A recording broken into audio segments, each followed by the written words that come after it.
അതുകൊണ്ട് ഞാൻ നാട് വിടുകയാണ്. എന്നിട്ട് അദ്ദേഹം ഈ എതിർഭാഗത്തിരിക്കുന്ന ആളോട് ചോദിച്ചു, താങ്കൾ ഭാഗ്യവാനാണ് അല്ലേ? താങ്കൾ ജീവിതത്തിൽ വിജയിച്ച ആളാണ്, താങ്കളുടെ ചിരി കണ്ടാ അറിയാം. അപ്പൊ അദ്ദേഹം പറഞ്ഞ മറുപടി ഇതാണ്, അല്ല, ഞാൻ നിങ്ങളെക്കാൾ തകർന്നവനാണ്. നിങ്ങൾക്ക് വ്യവസായം നഷ്ടപ്പെട്ടെന്നേ ഉള്ളൂ, പക്ഷെ എനിക്ക് എന്റെ വ്യവസായം നഷ്ടപ്പെട്ടു, എന്റെ ഭാര്യ പോലും എന്നെ ഉപേക്ഷിച്ചു പോയി, ഞാൻ ഒറ്റപ്പെട്ടിരിക്കുകയാണ്. അയ്യോ, അത്ഭുതമായിരിക്കല്ലോ, നിങ്ങൾക്ക് എങ്ങനെ ഇങ്ങനെ നിസ്സംഗനായിട്ട് സന്തോഷവാനായിട്ടിരിക്കാൻ കഴിയുന്നു? അപ്പൊ അദ്ദേഹം പറഞ്ഞു, ഞാനൊരു ഉപദേശം തരാം. തകർച്ചയിൽ ഒരിക്കലും ദുഃഖിക്കരുത്. ഏത് തകർച്ചയെയും സമചിത്തതയോടെ സ്വീകരിക്കാൻ നമ്മൾ പഠിക്കണം. അതെങ്ങനെയാണ്? അപ്പോ സുഹൃത്ത് പറഞ്ഞു, സഹയാത്രികൻ പറഞ്ഞു, jump at the correct time we can catch it. കൃത്യസമയത്ത് ചാടിയാൽ മുകളിലുള്ളതിൽ പിടിക്കാൻ സാധിക്കും. അപ്പോ അതെങ്ങനെ കൃത്യസമയത്ത് എങ്ങനെ തിരിച്ചറിയുക? അപ്പോ അദ്ദേഹം പറഞ്ഞ മറുപടിയാണ്, keep on jumping, keep on jumping. ചാടിക്കൊണ്ടേയിരിക്കുക. ബഹുമാനപ്പെട്ട നമ്മുടെ മുഖ്യമന്ത്രിയോട് അദ്ദേഹത്തിന്റെ യാത്രയിൽ എനിക്ക് പറയാനുള്ള ഇതാണ്, കീപ്പ് ഓൺ ജമ്പിങ്. കാരണം കഠിന പ്രയത്നം ചെയ്യുന്ന ഒരാളിന് ഒരിക്കലും ജീവിതത്തിൽ നിരാശപ്പെടേണ്ടി വരില്ല. നമ്മുടെ രാഷ്ട്രീയത്തിൽ നന്മ കുറഞ്ഞുകൊണ്ടിരിക്കുന്ന കാലമാണ്. അതെല്ലാം നമുക്കെല്ലാവർക്കും അറിയാം. ഒരു ആളിനെ തെരഞ്ഞെടുക്കുന്ന ജനങ്ങൾ അവർ വോട്ട് കൊടുത്താണ് ഒരു നേതാവിനെ സൃഷ്ടിക്കുന്നത്. ഒരു ഭരണാധികാരിയെ സൃഷ്ടിക്കുന്നത് ജനങ്ങൾ വോട്ട് ചെയ്താണ്. അനേകം ജനങ്ങൾ മുദ്രാവാക്യം വിളിച്ചാണ്. അങ്ങനെയാണ് നേതാവ് സൃഷ്ടിക്കപ്പെടുന്നത്. പക്ഷെ നേതാവ് ഭരണാധികാരി കഴിഞ്ഞാൽ അദ്ദേഹം രാജാവും തനിക്ക് വോട്ട് ചെയ്തവരെല്ലാം പ്രജകളുമാണെന്ന് വിചാരിച്ചാൽ അവിടെ ജനാധിപത്യം പരാജയപ്പെടും. ബഹുമാനപ്പെട്ട വി ഡി സതീശൻ അങ്ങനെ ഒരാളല്ല എന്നതുകൊണ്ട് മാത്രമാണ് ഈ സമ്മേളനത്തിൽ സംബന്ധിക്കാൻ ഞാൻ വന്നത്. ഞാൻ രാജാവാണ്, ഞാൻ കേരളത്തിലെ രാജാവാണ്, ബാക്കി എല്ലാവരും എൻ്റെ പ്രജകൾ എന്ന് വിചാരിക്കുന്ന ഒരാൾ മുഖ്യമന്ത്രിയായാൽ നമുക്ക് വളരെയേറെ ദുഃഖിക്കേണ്ടി വരും, വിഷമിക്കേണ്ടി വരും.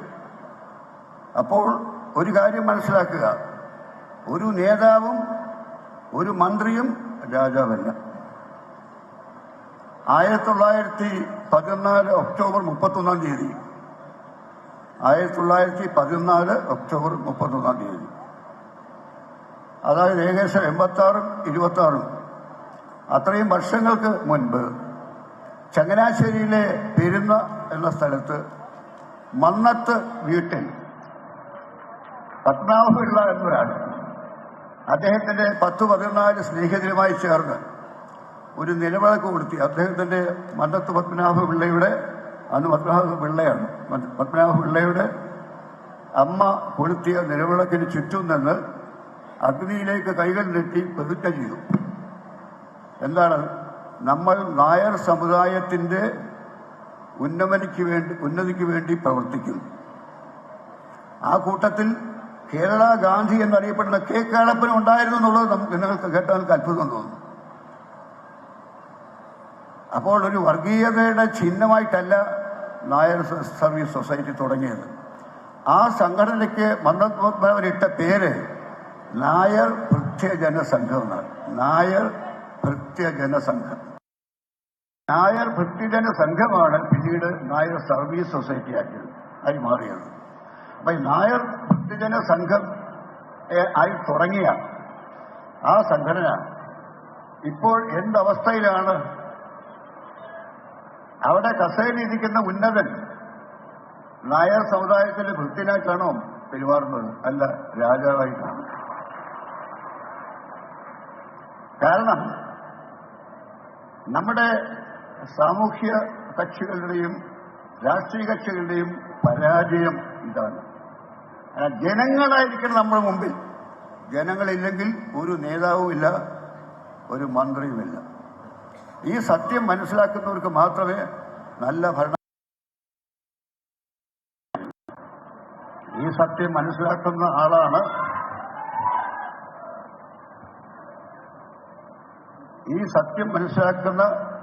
ഒരാളാണ് ശ്രീ വി.ഡി. സതീശൻ എന്ന് ഞാൻ തിരിച്ചറിയുന്നു. അതുകൊണ്ട് അദ്ദേഹത്തെക്കുറിച്ച് എനിക്ക് ഒട്ടേറെ പ്രതീക്ഷകളുണ്ട്. നിങ്ങൾക്കും ഉണ്ടെന്ന് എനിക്കറിയാം. കാരണം ഈ കയ്യടിയൊക്കെ നിങ്ങളുടെ പ്രതീക്ഷയുടെ പ്രതിഫലനങ്ങളാണ്. അതുകൊണ്ട് എന്റെ ഇളയ സഹോദരനായി കരുതുന്ന ശ്രീ വി.ഡി. സതീശന് ഞാൻ വിജയം നേരുന്നു. മുഖ്യമന്ത്രി വി.ഡി. സതീശന് രാവിലെ നൽകുന്ന ആദരവുമായി ബന്ധപ്പെട്ടുള്ള ചടങ്ങ് പറവൂരിൽ പുരോഗമിക്കുകയാണ്. അതിന്റെ ദൃശ്യങ്ങളാണ്, ആ ചടങ്ങിന്റെ വിശേഷങ്ങളാണ് നമ്മൾ കണ്ടത്.